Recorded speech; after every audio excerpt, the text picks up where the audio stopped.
माननीय तेजस्वी यादव चुनावी रूपी बीमार हो गए हैं।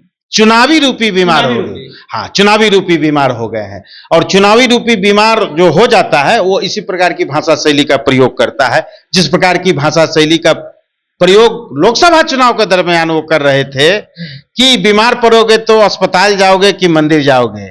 और आज वोट के लिए, चुनाव के लिए मंदिर जा रहे हैं। तो ये तेजस्वी यादव ऐसे नाटककार राजनीतिज्ञ हैं कि इनको कब क्या बोलना है, कब कैसे चुनाव का लाभ लेना है, ये उसका भाषा बोलते हैं। लेकिन ऐसे नेताओं को उनके पिताजी की शैली में कि उड़ते चिड़िया को बिहार के लोग हल्दी लगा देते हैं, तो वैसे तेजस्वी यादव जैसे उड़ते हुए राजनीतिज्ञ को बिहार की जनता बहुत बढ़िया से पहचानती है। कलम तो वही लोग बांटते हैं जिनका कलम से सरोकार रहता है। अब कलम से सरोकार तो इनका रहा नहीं कभी। कलम से सरोकार रहता है तो जिनके माता पिता राज्य के मुख्यमंत्री रहे हो तो कम से कम बेसिक शिक्षा ग्रहण कर लिए होते। देख करके भी नहीं शुद्ध से पढ़ सका हो आदरणीय प्रधानमंत्री और आदरणीय मुख्यमंत्री जी की उपस्थिति में वह कलम बांट रहा हो, तो उनके कलम से जो लड़के कलम लेकर के परीक्षा हॉल में जाएंगे उनका क्या हाल होगा। लोकसभा चुनाव के दौरान नेता प्रतिपक्ष तेजस्वी यादव कहते हैं अगर बीमार पड़ोगे तो मंदिर जाओगे या फिर अस्पताल। कहे तो अब राजनीतिक रूप से कहा जा रहा है कि वो बीमार पड़ चुके हैं जिस कारण उन्हें मंदिर जाना पड़ा। हमारे साथ बातचीत करने के लिए जदयू से प्रवक्ता अरविंद निषाद जी है। आप भी सुने होंगे जिस दौरान लोकसभा के दौरान उन्होंने भाषण दिया था कि बीमार पड़ोगे तो मंदिर जाओगे कि अस्पताल। आप ही के नेता लोग अब कह रहे हैं कि राजनीतिक रूप से आप बीमार पड़ गए हैं तेजस्वी यादव। माननीय तेजस्वी यादव चुनावी रूपी बीमार हो गए हैं। चुनावी रूपी बीमार हो गए। हाँ, चुनावी रूपी बीमार हो गए हैं। और चुनावी रूपी बीमार जो हो जाता है वो इसी प्रकार की भाषा शैली का प्रयोग करता है, जिस प्रकार की भाषा शैली का प्रयोग लोकसभा चुनाव के दरमियान वो कर रहे थे कि बीमार पड़ोगे तो अस्पताल जाओगे कि मंदिर जाओगे।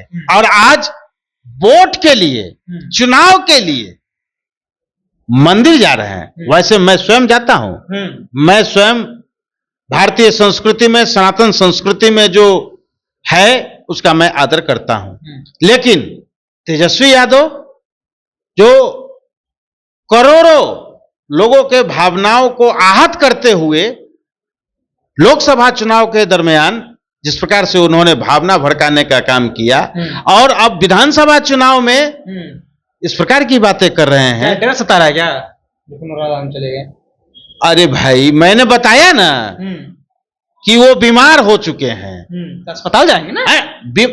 वो बीमारी नहीं ना है उनको। अस्पताल जाने वाली वोट रूपी बीमारी है। हाँ, अब वोट रूपी बीमारी, वोट जितना खाएंगे, माने टैबलेट, वोट का टैबलेट जितना खाएंगे वैसे वैसे उनकी बीमारी ठीक हो जाएगी। इसीलिए इस प्रकार की बात कर रहे हैं। वरना इस प्रकार की बात अब निकट विधानसभा, आसन्न विधानसभा चुनाव को देखते हुए इस प्रकार की बात नहीं करते। तो ये तेजस्वी यादव ऐसे नाटककार राजनीतिज्ञ हैं कि इनको कब क्या बोलना है, कब कैसे चुनाव का लाभ लेना है, ये उसका भाषा बोलते हैं। लेकिन उनसे ज्यादा तेज बिहार की जनता है। बिहार की जनता ऐसे नेताओं को खूब पहचानती है, खूब जानती है। ऐसे नेताओं को उनके पिताजी की शैली में कि उड़ते चिड़िया को बिहार के लोग हल्दी लगा देते हैं, तो वैसे तेजस्वी यादव जैसे उड़ते हुए राजनीतिज्ञ को बिहार की जनता बहुत बढ़िया से पहचानती है कि ये लोकसभा चुनाव के दरमियान मंदिर और अस्पताल की बात कर रहे थे और आज मंदिर जाकर के माथा टेक रहे हैं, बिहार की भलाई की बात कर रहे हैं। और अपने माता पिता के 15 वर्षों के शासनकाल में मां जानकी के प्रकट स्थल सीतामढ़ी का कोई सूद नहीं लिया। और आज आदरणीय मुख्यमंत्री नीतीश कुमार जी ने मां जानकी के प्रकट स्थल सीतामढ़ी पुनौरा धाम का जीर्णोद्धार कर रहे हैं, बिहार सरकार के पैसा से हो रहा है। अब तो इनको वोट दिखाई पड़ रहा है। तो तेजस्वी यादव आप समझ जाइए, बिहार की जनता ऐसे नेताओं को खूब पहचान। एक और नारा दिए थे लोकसभा चुनाव के दौरान, कहे थे कि बीजेपी और जदयू वाले जो है तलवार बांटने का काम कर रहे हैं, हम जो है कलम बांट रहे हैं। कलम तो वही लोग बांटते हैं जिनका कलम से सरोकार रहता है। अब कलम से सरोकार तो इनका रहा नहीं कभी। कलम से सरोकार रहता है तो जिनके माता पिता राज्य के मुख्यमंत्री रहे हो तो कम से कम बेसिक शिक्षा ग्रहण कर लिए होते। वैसे भारतीय संविधान में नेताओं के लिए कोई डिग्री का पैमाना तो रखा नहीं गया है, ये अच्छी बात है, ठीक बात, मैं भी इसका समर्थक हूं।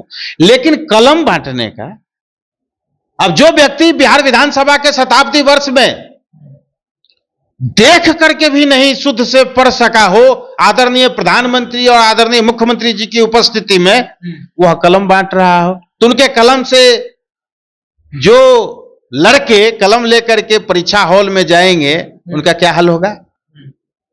तेजस्वी यादव से कलम लेकर के जो लड़के परीक्षा हॉल में जाएंगे उनका क्या हाल होगा जब प्रधानमंत्री नरेंद्र मोदी और नीतीश कुमार उस सभा में बैठे रहते हैं, उस दौरान देख करके भी तेजस्वी यादव नहीं पढ़ पाते हैं। ठीक, शायद आपने सुना होगा लोकसभा चुनाव के दौरान तेजस्वी यादव किस तरह से मंदिर और अस्पताल की बातें कही थी, लेकिन अब कह रहे हैं जदयू वाले कि देखिए वो राजनीतिक रूप से स्वस्थ हो चुके हैं, इसीलिए मंदिर जा रहे हैं। देखिए तमाम मुद्दे पर हमारे साथ रविंद्र निषाद बातचीत कर रहे थे। फिलहाल आप अपनी राय नीचे कमेंट बॉक्स में रखिएगा। आप देख रहे थे जनता एक्शन। बहुत बहुत धन्यवाद।